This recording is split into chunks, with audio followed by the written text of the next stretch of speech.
बड़े दादाजी। एक छोटा सा गांव था।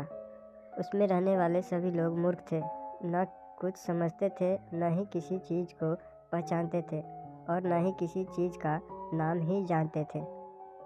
एक बार बरसात के दिनों में एक आदमी के आंगन में एक मेंढक पहुंच गया। किसी ने मेंढक देखा ही नहीं था, इसीलिए गांव के सारे लोग इकट्ठा हो गए। सब कमर झुकाकर और टकटकी लगाकर उसे देखने लगे। कोई समझ नहीं पाया कि यह कौन सा जीव है, इसीलिए बड़ी देर के बाद सब एक साथ बोले, भला यह कौन सा जीव होगा। एक ने कहा, हिरन होगा हिरन। इस पर दूसरा बोला, अरे भैया यह तो बगुला होगा बगुला, भला आपको क्या पता चले। तीसरे ने कहा, अरे बिना सोचे समझे क्यों बोल रहे हो, यह तो सियार होगा सियार, बरसात का मौसम है, जंगल में से इधर आ गया होगा। इस बीच किसी एक ने कहा, अरे मेरी सुनो, अपने बड़े दादाजी को बुलाकर ले आओ, वे जो होगा सो सही सही बता देंगे। बूढ़े आदमी हैं, उन्होंने सब कुछ देखा और जाना है, भला हम इन बातों को क्या समझे। सब बड़े दादाजी को बुलाने दौड़ पड़े। बड़े दादाजी चीखते चिल्लाते आए, बोले, मेरे भाइयों, अब तो आप कुछ सीखो, समझो।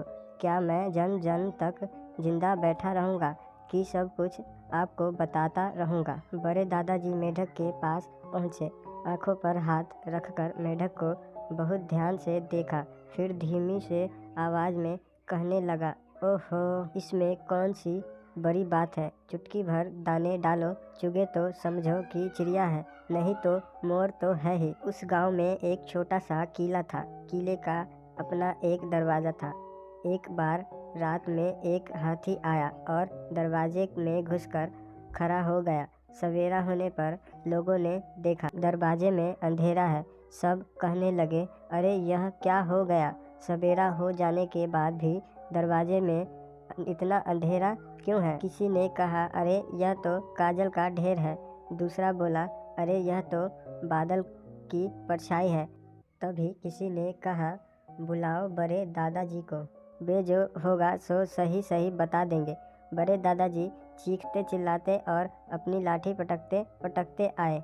आंखों पर हाथ रखकर और निगाहें गड़ाकर देख लेने के बाद बड़े दादाजी ने कहा, ओहो, इनमें क्या नया है, यह तो रात का अंधेरा भरा है। क्या यह अंधेरा तुमको दिखता नहीं है, ये जो दो मोती जैसे जगमगा रहे हैं, इनमें एक चांद है और एक सूरज है। सब समझ गए और अपने अपने रास्ते लौट पड़े। Thanks for watching. ऐसे कहानी सुनने के लिए हमारे YouTube चैनल एक कहानी को सब्सक्राइब करें।